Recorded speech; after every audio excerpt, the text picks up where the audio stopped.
রংতুলির 15th annual concert. এবারের অনুষ্ঠানে থাকছে আর্ট এক্সিবিশন এবং অভিনব নৃত্যের জাঁকজমকপূর্ণ অনুষ্ঠান।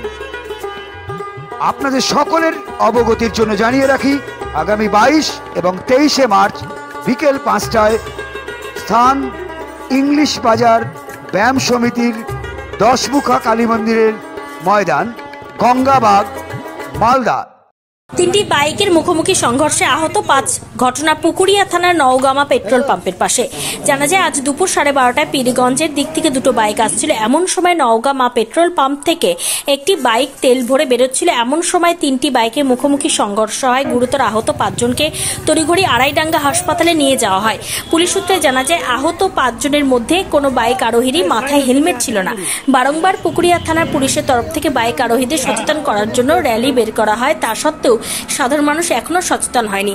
হয়তো মাথায় হেলমেট থাকলে এত গুরুতর আহত হতো না বাইক আরোহীরা, এমনটা স্থানীয় বাসিন্দারা জানান।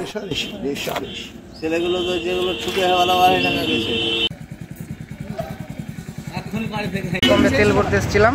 আচ্ছা, তেল ভরাচ্ছিলাম আমাদের সামনে। কোন পেট্রোল পাম্প? এই যে নওগামা পেট্রোল পাম্প। তারপরে এবার ওদিক থেকে দুটো বাইক টেনে আসছে পীরগঞ্জের দিক থেকে, ঠিক আছে।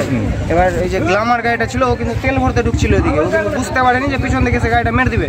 আর ওই স্কুটিটা যেটা MT-15 আছে, ওরা কিন্তু দুজন টানাটানি করছিল, রেস করছিল। আচ্ছা, এবার স্কুটিটাতে লেগে স্কুটিটা ছিটকে যায় আর MT ওয়ালাটা একদম পিলার ভেঙে নেমেছে। তিনটা গাড়ি সংঘর্ষ হয়েছে। তিনটা গাড়ি। কতজন আহত হয়েছে? 2 জন, 3 জন, 6 জন টোটাল। কোথায় নিয়ে যাওয়া হচ্ছে? ওদের গাড়িটা হসপিটাল পাঠানো। হেলমেট একটারও ছিল। কজন ছিল একটা বাইকে? একটা বাইক MT যেটা ছিল ওটাতে 3 জন ছিল।